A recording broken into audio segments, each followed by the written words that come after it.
Bonjour mes chers amis, les assidus de la chaîne de télévision La Voix de la Vérité de D. Ahmed Benfissa sur YouTube.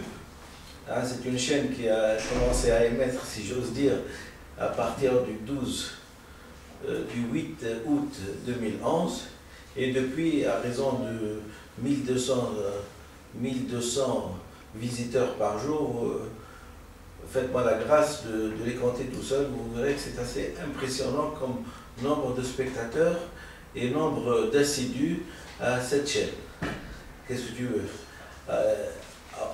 À force d'avoir écouté des mensonges des années durant, pendant 54 ans, pour une fois qu'il y a un éclairci, que quelqu'un vient dire la vérité, c'est-à-dire la vérité, rien que la vérité, seule la vérité, c'est ça ce que je pense, la vérité, rien que la vérité, seulement la vérité, eh bien, les gens curieux, comment dirais-je, s'habituent rapidement à la chaîne et commencent à la visiter. Tant mieux pour eux, tant mieux pour moi, et tant mieux pour les gens qui veulent s'instruire. Alors, d'abord on a les premiers résultats de l'Assemblée constituante.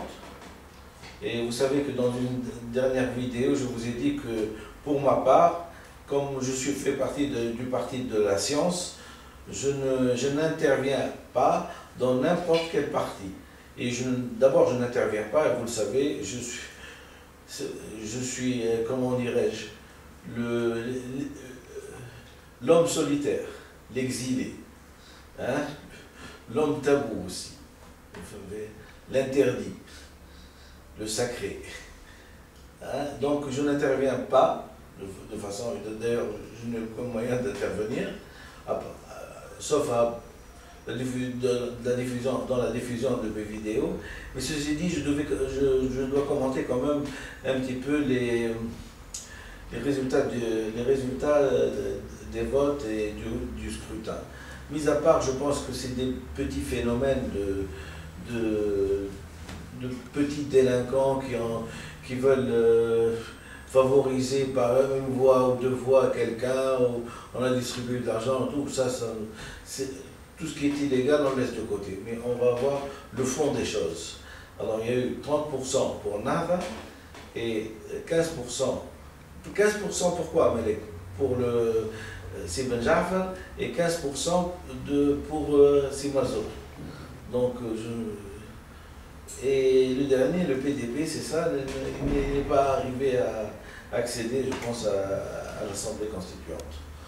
Donc, puisque je dois intervenir, d'abord, je pense que je dois intervenir. Je me fais le plaisir d'intervenir pour dire que l'image qu'a montré Nahda depuis le retour de M. Ranouchi d'Angleterre, ils n'ont pas tenu d'abord un langage extrémiste. Et ça me fait plaisir. Plaisir dans le sens où chacun a le droit d'avoir la religion qu'il veut, de croire ou de ne pas croire. Il y a des gens laïcs. Mais quand on adopte une neutralité de langage, hein, Nahda n'est pas la Nahda d'hier, c'est la Nahda du peuple, c'est la Nahda des gens qui souffrent, c'est la Nahda des gens qui souffrent, qui veulent un jour meilleur, c'est la Nahda qui porte l'espoir. Que voulez-vous qu'on dise? Notre religion donne de l'espoir aux gens. Donne de l'espoir. Puisqu'à partir même si les gens sont frustrés, ils sont contents parce qu'ils se disent c'est déjà bien qu'on est en vie. Et c'est déjà bien. C'est comme ça, c'est un petit peu la psychologie du Tunisien, la psychologie de l'Arabe, yistahmed. D'ailleurs, yistahmed. C'est-à-dire que mais il ne demande pas plus. Il faut demander plus. Mais quand à un oiseau à qui vous coupez les ailes et vous lui demandez de voler, il ne peut pas voler. Donc qu'est-ce qu'il peut faire? Il ne va pas se suicider. Donc il stahme. Et ce n'est pas. C'est bien de. Il stahme dans le sens. Je préfère ne stahme que de tomber dans la déprime. Voilà un petit peu ce que. Donc, bon, s'ils vont travailler pour le peuple, s'ils vont rédiger des lois justes, ils vont jouer bien sûr le rôle du législatif. Je ne pense pas qu'on va leur accorder le rôle de l'exécutif. Parce qu'il faut bien comprendre quelque chose, c'est que la révolution, d'abord, elle n'est pas venue de la foule, hein, et ce n'est pas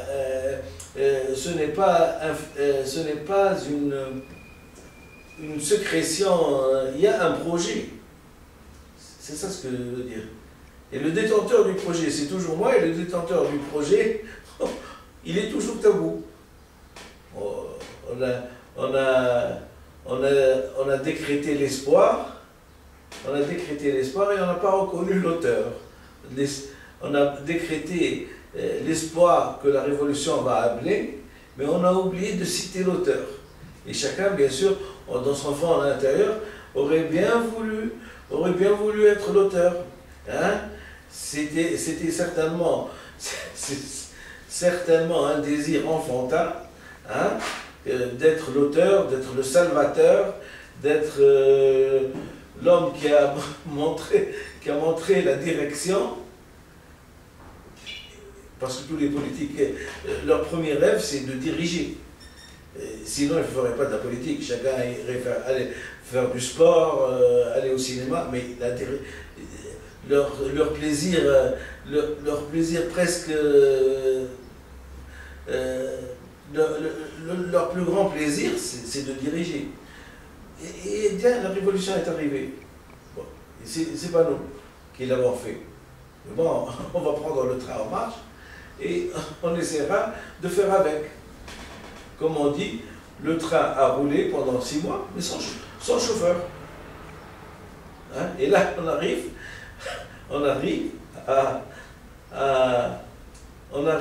dans l'Assemblée constituante sans reconnaître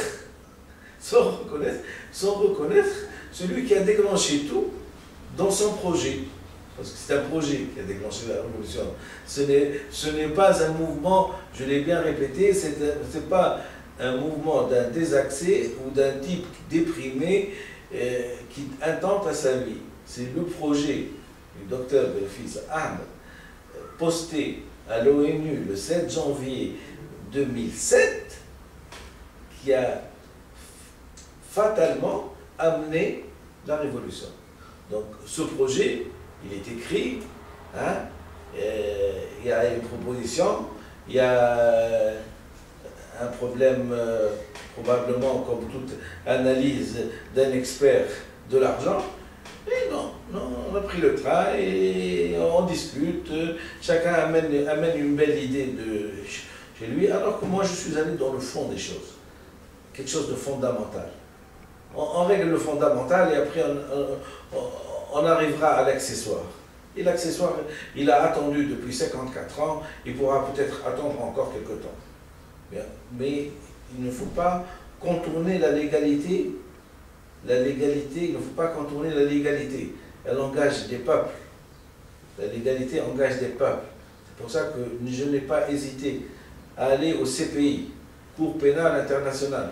C'est là où on a condamné probablement les plus grands criminels du monde. Hein? Pour crimes contre l'humanité.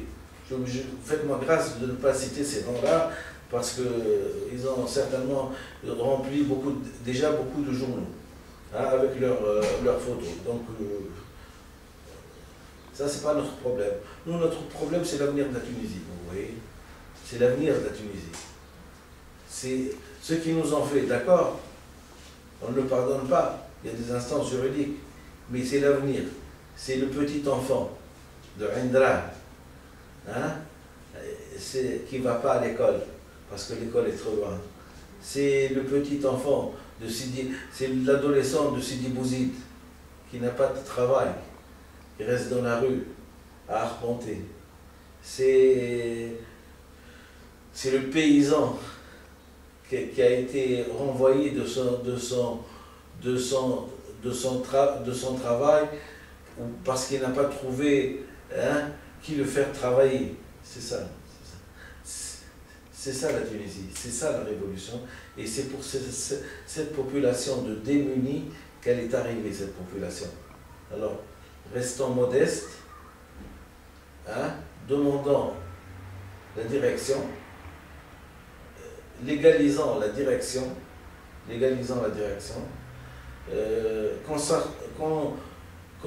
concertons-nous dans une atmosphère d'abord de l'égalité, de justice, d'honnêteté, et après, on pourra, comme on dit, faire des pas sur cette terre. D'accord. Maintenant, juste pour rappeler, j'ai sous ma main un petit article que j'ai écrit quelques jours après le 14 janvier 2010. Comme je vous répète une autre fois que c'est moi le concepteur de la révolution, eh ben j'ai écrit un petit article où j'ai appelé ça « Psychogenèse d'une révolution ». Mais ce qui est le plus important, c'est que j'ai fait un petit pictogramme que je vais vous le montrer. Je vais vous le montrer. Un pictogramme qui symbolise la révolution. Voilà. C'est pas si. Qui symbolise la révolution. Vous voyez? On ne peut pas voir comme ça. Donc, on va essayer de le... Voilà. Je pense que... Bon, qui symbolise la révolution, je vous le décrirai tout à l'heure. Et donc, je vais vous le lire. La révolution tunisienne de Sidi Bouzid, dénommée la révolution de la voix du peuple tunisien. Thawrat Sha'b Tounsi du 14 janvier 2010. Liberté, dignité, justice. Description symbolique d'une révolution. Une cage d'oiseaux ouverte, exprimant le passage de la dictature et de l'oppression à la liberté, serait le moment où la serrure de la cage a sauté. Oui. Donc, au centre de ce pictogramme, il y a une cage d'oiseaux ouverte. Et j'ai décrit le symbole, description symbolique de cette révolution, une cage d'oiseaux ouverte exprimant le passage de la dictature et l'oppression à la liberté. Serait le moment où la serrure de la cage a sauté, insurrection. Une balance serait le désir de la justice du peuple. De la justice du peuple. Le peuple a faim, il veut du pain. La balance, c'est le désir de la justice, le désir de justice du peuple. Le peuple a faim, il veut du pain. J'ai pris le minimum, c'est-à-dire le pain, c'est un symbole. Si les gens ont faim, c'est qu'il y a une injustice. D'accord? Un oiseau blanc, colombe, qui s'envole aurait pour signification symbolique la liberté retrouvée. La présence d'une fleur rouge dans le bec de l'oiseau en vol aurait la signification symbolique de la dignité retrouvée.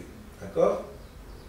Une flamme serait la première étincelle de l'immolation par le feu du martyr Mohamed Bouazizi. C'est le pictogramme symbolique qui me semble le plus près de la réalité. Donc, c'est un résumé symbolique, puisque maintenant nous rentrons, à partir de la révolution du 14 janvier 2011, nous rentrons dans ce qu'on appelle le monde du symbole, puisque notre écriture va bientôt épouser le symbole, va respecter le symbole du temps. Il est tout à fait normal que nous commençons à parler de symbole. D'accord? Alors, de la part de Dr. Benfi